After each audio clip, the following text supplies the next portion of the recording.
How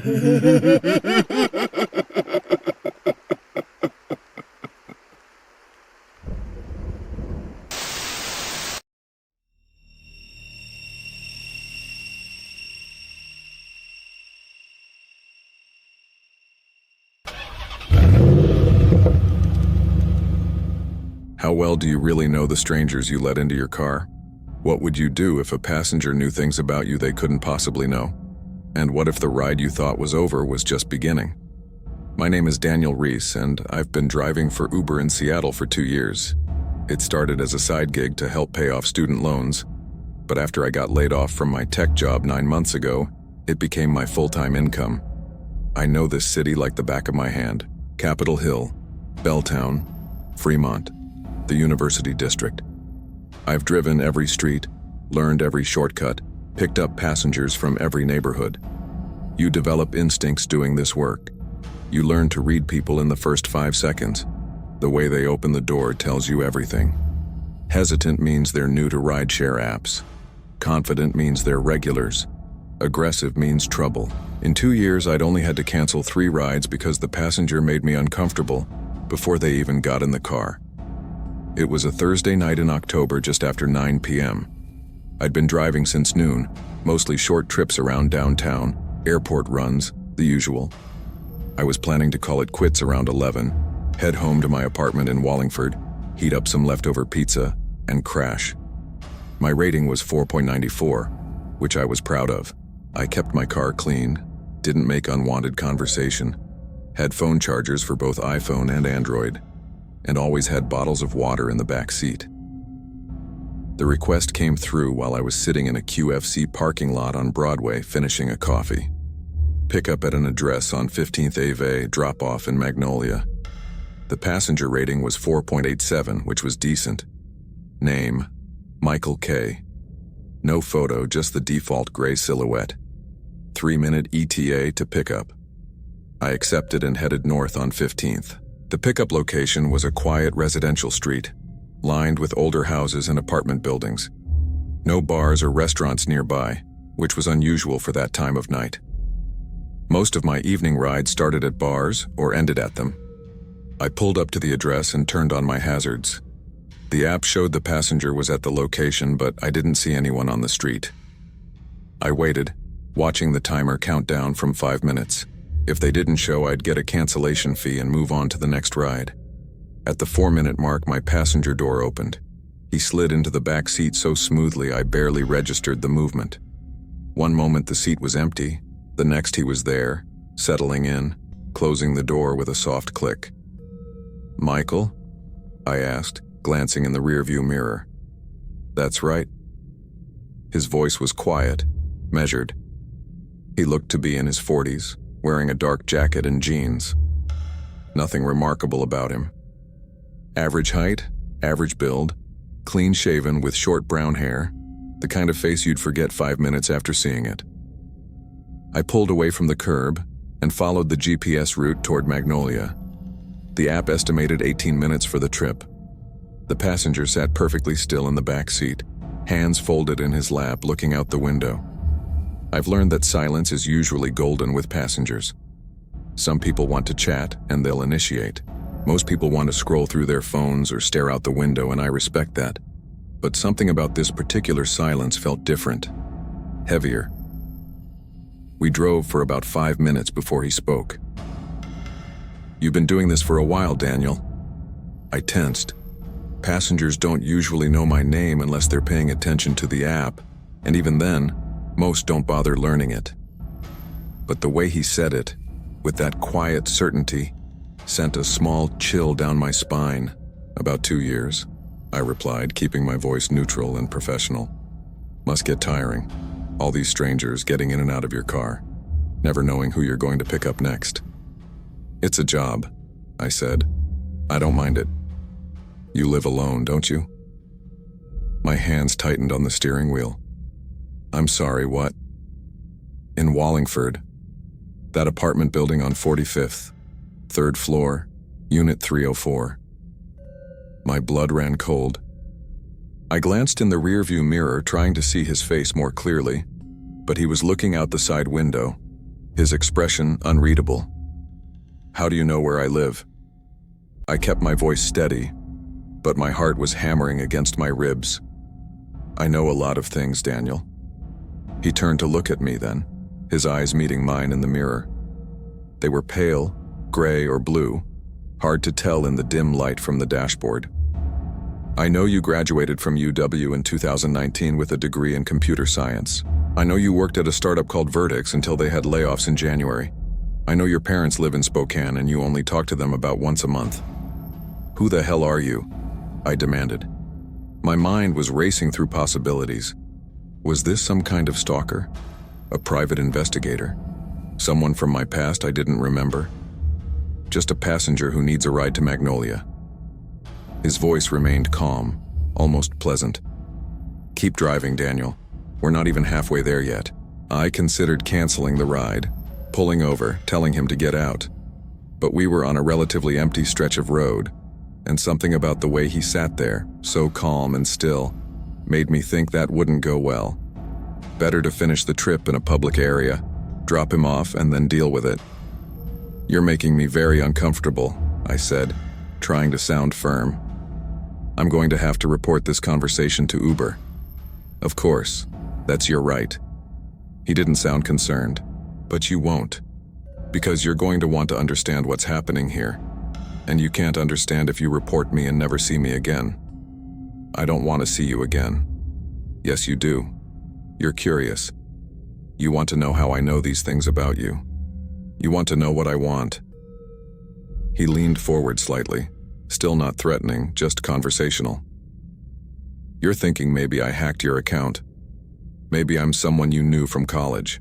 Maybe I'm connected to someone you gave a ride to before. You're running through possibilities in your head trying to make this make sense." He was right, and that made it worse. I was doing exactly what he described.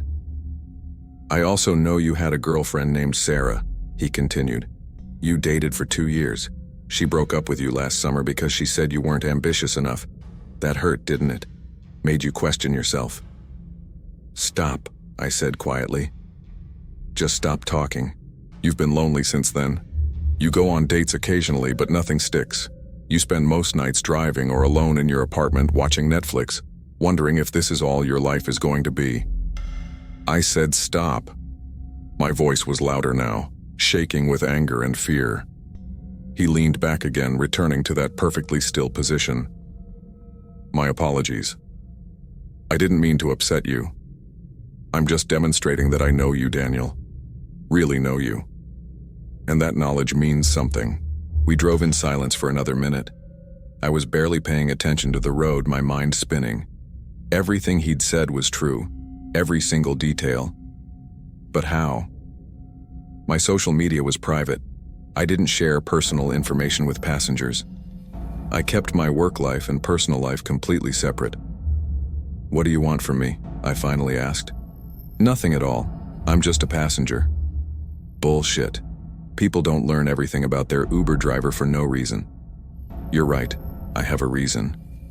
He paused, and I could feel him studying me in the mirror. "I want you to understand that your life is not as private as you think it is. That the boundaries you believe protect you are thinner than you imagine. That someone can know everything about you without you ever knowing they exist." "Why me? Why are you telling me this?" "Because you're perfect for it. You drive strangers around all day, letting them into your personal space, but you think you're safe because you're in control.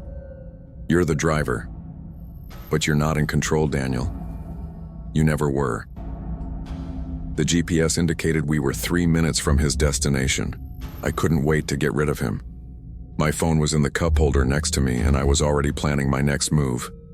Drop him off, drive straight to the nearest police station, file a report. This was harassment. Maybe stalking. There had to be laws against this. "One more thing," he said as we turned onto his street in Magnolia. "When you get home tonight, check your mailbox. There's something there for you." "I'm not going home. I'm going to the police." "No, you're not. You're going to go home because you need to see what's in your mailbox. You need to understand the full scope of this." We pulled up to the address, a nondescript apartment building.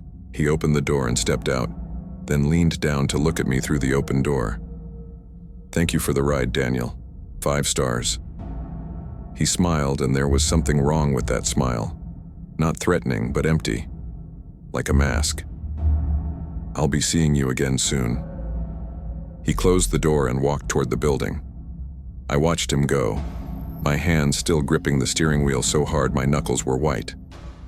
The ride ended in the app, and a notification popped up showing he'd rated me 5 stars and given me a $10 tip. I sat there for a full minute, trying to calm my breathing, trying to think clearly. Then I opened my messages and started typing to my friend Marcus, another driver I'd met through the Uber forums. Just had the creepiest ride of my life. Passenger knew everything about me. Personal details he couldn't possibly know. "I'm freaked out." Marcus responded almost immediately. "Did you report him?" I paused, my fingers hovering over the keyboard. Michael had been right. I wasn't going to report him. Not yet, because I needed to know what was in my mailbox. "Not yet," I typed back. "Going to handle it after I get home." I started driving, letting the GPS guide me back toward Wallingford. The streets were quieter now, past 10 p.m. on a Thursday. The radio played softly, some indie station, but I barely heard it. My mind kept replaying the conversation, analyzing every word, trying to understand. How did he know about Sarah? We'd broken up quietly, no dramatic social media posts. How did he know about my parents, my job history, my daily routine? Even if he'd somehow accessed my Uber account information, that wouldn't give him those kinds of personal details. I was so lost in thought that I didn't immediately notice when the GPS started giving me instructions. I'd finished the ride. There was no active trip. But the app was still navigating, a blue line on the screen showing a route. I glanced down at the phone. The destination marker was labeled "Current Trip," even though I'd ended the ride with Michael 10 minutes ago. The estimated arrival time was 12 minutes. I tapped the screen to close the navigation, but it didn't respond. I tried pressing the home button, but the app stayed on screen. The route still displayed. The GPS still directing me. "In 500 feet, turn right onto Stoneway." I looked at the route more carefully. It was taking me home, to my apartment in Wallingford, to 45th Street, to the exact address Michael had mentioned. My stomach dropped. I tried force-quitting the app, but my phone froze. The screen displayed the route and nothing else, unresponsive to my touches. "In 200 feet, turn right onto Stoneway." I could ignore it, turn the phone off completely, navigate by memory, but I was already on Stoneway, already heading in the direction of my apartment because that's where I'd been going anyway. The GPS continued its calm instructions, guiding me through streets I'd driven 1,000 times. My neighborhood appeared around me, familiar and suddenly strange. The coffee shop where I grabbed breakfast most mornings, the grocery store where I shopped, the park where I sometimes sat on my days off. Everything looked normal, but nothing felt normal. I pulled up to my apartment building and parked on the street. The GPS showed I'd arrived at my destination, but the trip was still active in the app. The timer was still running. According to the screen, I was still driving Michael K. to his destination, even though I'd dropped him off 20 minutes ago. I grabbed my phone, which was finally responsive again, and got out of the car. The street was quiet, just a few lit windows in the surrounding buildings. No one else outside. I looked up at my apartment on the 3rd floor. The lights were off exactly as I'd left them this morning.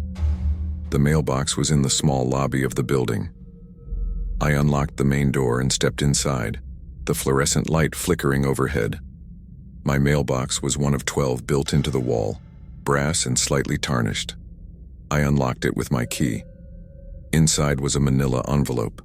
No postage, no return address. Just my name written in black marker on the front. Daniel Reese. My hands were shaking as I opened it. Inside were photographs, dozens of them. Pictures of me getting into my car in the morning. Pictures of me driving, taken through the passenger window. Pictures of me at the grocery store, at the gas station, walking into my apartment building. Pictures of my apartment door, my car parked on the street, my usual table at the coffee shop. But there were other things too. printouts of my bank statements from the last 6 months, copies of my emails, including personal messages to friends and family, screenshots of my text conversations, my credit report, my medical records, every private thing about my life, compiled and documented by someone who had been watching me for months, maybe longer. At the bottom of the envelope was a note, handwritten on white paper. You think you know your boundaries. You don't. You think you're safe in your routines. You're not. I've been with you every day, Daniel. Every single day. And you never noticed. I dropped the envelope and ran up the stairs to my apartment, my heart pounding. I unlocked my door and rushed inside, turning on every light, checking every room. The bedroom, the bathroom, the kitchen, the living room. Everything was exactly as I'd left it. No signs of intrusion. No one hiding in closets or under furniture. But that didn't make me feel any safer. Someone had been in here. Had to have been. How else would they have gotten my mail? How else would they have known the layout, the details of my daily life? I grabbed my laptop and opened it, my fingers fumbling over the keyboard. I needed to change all my passwords, review my accounts, figure out how they'd gotten this information. But as the laptop booted up, I saw something that made my blood freeze. The desktop wallpaper had changed. It was no longer the default mountain landscape. Instead, it was a photograph. A photograph of me sleeping in my bed, taken from the doorway of my bedroom. I was clearly asleep, lying on my side, completely vulnerable and unaware. The timestamp in the corner of the photo showed it was taken last night. I slammed the laptop shut and backed away from it like it was a poisonous snake. Someone had been in my apartment while I slept, had stood in my doorway and taken a picture of me. And I hadn't heard anything, hadn't woken up, hadn't had any idea. My phone buzzed with a notification. A new ride request, pickup location, my current address, my apartment building, passenger name, Michael K. Destination, 15th Ave. The same street where I'd picked him up. I stared at the screen, my mind refusing to process what I was seeing. He was here, right now, somewhere in this building or just outside, requesting a ride from me. The acceptance timer counted down. 45 seconds, 40, 35. I walked to my window and looked down at the street. My car was still parked where I'd left it. The street was empty except for one figure standing under a streetlight about 30 feet from my building. Michael K. He was looking up at my window, his face expressionless, his hands in his pockets. Even from 3 floors up, I could see he was smiling. 20 seconds left on the timer. My rational mind told me to decline the ride, call the police, lock my doors, and wait for help. But another part of me, the part that needed to understand what was happening, what this man wanted, that part made me accept the ride. I watched from the window as Michael received the notification on his phone. He looked down at it, then back up at my window. He nodded once as if we'd reached an understanding. I grabbed my keys, my phone still showing the active ride, and headed downstairs. Every instinct screamed that this was a mistake, that I was walking into something dangerous. But I couldn't stop myself. I needed answers. When I reached the street, Michael was waiting by my car. He got into the back seat without a word, and I got behind the wheel. The GPS route appeared on my phone, directing me back to 15th Ave, back to where this had started. We drove in silence for the first few minutes. I kept glancing in the rearview mirror, but he was just sitting there, looking out the window, exactly as he had before. "Why are you doing this?" I finally asked. "I wanted to show you something," he replied, "something important." "Show me what? That you're a stalker? That you've been following me?" "That privacy is an illusion. That security is a comfortable lie we tell ourselves. You spend your days driving strangers around, trusting that the system protects you, that the app is safe, that background checks and ratings mean something, but they don't. So this is what? Some kind of lesson? You terrorize me to make a point?" "Not terrorize, educate." He leaned forward slightly. "How many passengers have you picked up in 2 years, Daniel? Thousands, tens of thousands. You've let all of them into your personal space. You've taken them to their homes, their jobs, their secret meetings. And you thought you were safe because you were the driver, because you controlled the route. I'm calling the police as soon as I drop you off. And tell them what? That a passenger knew some personal information about you? That you found photographs in your mailbox? What crime has been committed exactly? He was right, and I hated that he was right. Nothing he'd done was technically illegal. Creepy, invasive, terrifying, but not illegal. Or if it was, proving it would be difficult. What do you want from me? I asked again. I want you to think about all the other drivers out there, all the other people who do what you do, letting strangers into their cars, trusting the system to keep them safe. I want you to think about how easy it was for me to learn everything about you, to track your movements, to enter your life without you ever noticing. Why? Why me specifically? You were random. A selection made from thousands of possibilities. You could have been anyone. He paused. But now you're aware. Now you know what I know, that the boundaries between public and private, between safe and unsafe, are thinner than we want to believe. We were approaching 15th Ave. The GPS showed 2 minutes to destination. My mind was racing, trying to figure out my next move. Should I drive to a police station instead? Should I try to call someone while driving? Should I?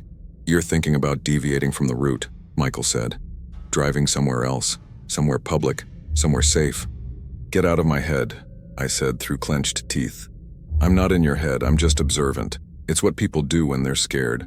They look for safety, for crowds, for authority figures. But here's what you need to understand, Daniel. I'm not the danger, I'm just the messenger. Messenger for what? For the truth that you're vulnerable. That everyone is. That the systems we trust, the apps we use, the routines we follow, they create patterns. And patterns can be tracked, analyzed, exploited. Are you going to hurt me? No. I'm going to get out of this car and you're never going to see me again.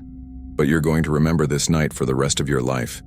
Every time you pick up a passenger, you're going to wonder if they know where you live. Every time you go home, you're going to wonder if someone is watching. Every time you sleep, you're going to remember that photograph. We pulled up to the address on 15th Ave, the same place I'd picked him up. He opened the door and stepped out, then leaned down to look at me one last time. Thank you for the ride, Daniel. And thank you for understanding. He started to close the door, then paused. One more thing. Check your Uber account. You'll see that I've left you a 5-star rating and a generous tip. Because I'm a good passenger. And you're a good driver. That's all this ever was. Just a ride between two strangers. He closed the door and walked away, disappearing into the shadows between buildings.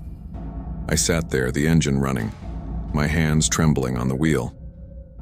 The ride ended in the app. 5 stars from Michael K. $20 tip. A comment. Excellent driver, very professional, would ride with again.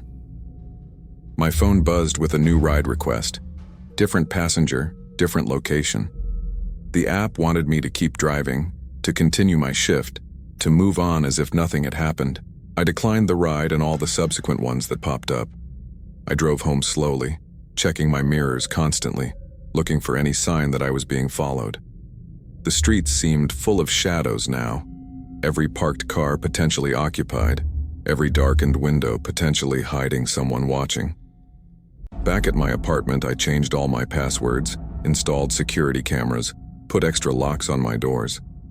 I filed a police report, though the officer who took my statement seemed skeptical. No threats had been made, no laws clearly broken, just an uncomfortable situation with a passenger who knew more than he should. The detective assigned to the case said they'd investigate, but I could tell from his tone that it wasn't a priority. Without explicit threats or provable stalking, there wasn't much they could do. They ran Michael K.'s name through their databases but found nothing. The account had been created with a burner email and prepaid credit card. Untraceable. I kept driving for Uber because I needed the income, but everything had changed. Every passenger who got into my car now felt like a potential threat. Every address I drove to felt like it could be a setup. Every night I came home, I checked every room, looked under every piece of furniture, made sure all the windows were locked. I never heard from Michael K. again. His Uber account was deactivated a week later. The police investigation went nowhere. The photographs in my mailbox were wiped clean of fingerprints. The metadata on the digital files had been scrubbed. It was as if he'd never existed, except for the changes he'd left in my life. The constant paranoia. The sleep disrupted by nightmares of waking up to find someone standing in my doorway. The inability to ever feel truly alone or truly safe. 3 months later, I was picking up a passenger from a bar in Capitol Hill. Young woman, early 20s, clearly drunk. She got in the back seat, gave me her address in Ballard, and immediately started scrolling through her phone.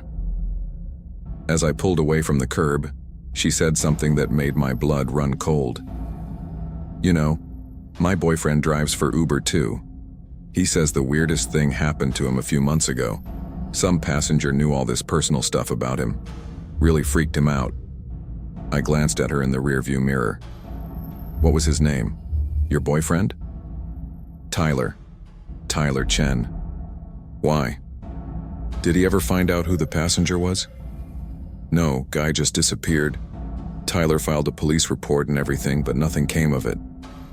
She looked up from her phone, meeting my eyes in the mirror. "Pretty creepy, right? Makes you think about who you're letting into your car." "Yeah," I said quietly. "It really does." "Tyler says he knows at least 2 other drivers it happened to. Different passengers, same kind of thing. Someone who knows way too much about them." She went back to her phone. "Makes you wonder how many other people this is happening to." That's when I understood. Michael K. wasn't targeting just me. He was targeting drivers, multiple drivers, maybe dozens or hundreds of them, creating a network of fear, demonstrating over and over that the system wasn't as safe as people believed. But why? What was the end game? Was he trying to destroy the rideshare industry? Was he making some kind of statement about privacy in the digital age? Or was he just someone who enjoyed the power of making people afraid? I never found out, but I think about it every single day. I still drive for Uber, I still let strangers into my car. Because I need the money, because it's what I know how to do. But I'm not naive anymore. I know that every passenger could be another Michael K., that anyone could have researched me, followed me, learned my patterns. Sometimes I wonder if he's watching me right now. If he sees me picking up passengers, driving familiar routes, going through the motions of a life that no longer feels entirely my own. If he's satisfied with what he's done, with the permanent mark he's left on my sense of security. The worst part isn't the fear, though. It's the knowledge that he was right. Privacy is an illusion. Security is a comfortable lie. We move through the world thinking we're anonymous, that our personal lives are separate from our public ones. But they're not. They never were. Every app we use collects data. Every website we visit leaves a trail. Every photo we post, every location we tag, every credit card transaction we make, it all creates a pattern. And patterns can be tracked. Michael K. didn't hack anything sophisticated. He didn't need to. He just paid attention. He watched, he documented, he compiled, and from public information and careful observation, he constructed a complete picture of my life. That's what terrifies me most. Not that someone with specialized skills targeted me, but that someone with basic determination could learn everything about me just by watching. How many other people are being watched right now? How many other drivers, other workers, other random strangers selected for reasons they'll never understand? How many people are moving through their daily routines, completely unaware that someone is documenting their every move? I don't know the answers. But I think about these questions every time I accept a ride request. Every time I see a passenger's name appear on my screen. Every time someone gets into my car and I look at them in the rearview mirror, wondering what they know, what they've learned, what they want. The GPS guides me through the streets of Seattle, the same streets I've driven for 2 years. But they're different now. They're not just routes and destinations anymore, they're patterns, data points, evidence of a life that someone, somewhere might be watching and recording. and there's nothing I can do about it except keep driving. If you enjoyed this story, make sure to subscribe and hit that notification bell for more terrifying tales. And let me know in the comments. Have you ever felt like someone knew too much about you? Has a stranger ever made you question your safety? Share your experiences below. Stay safe out there, and remember, the next time you get in a rideshare, think about what the driver might know about you and what you might not know about them. Sleep well.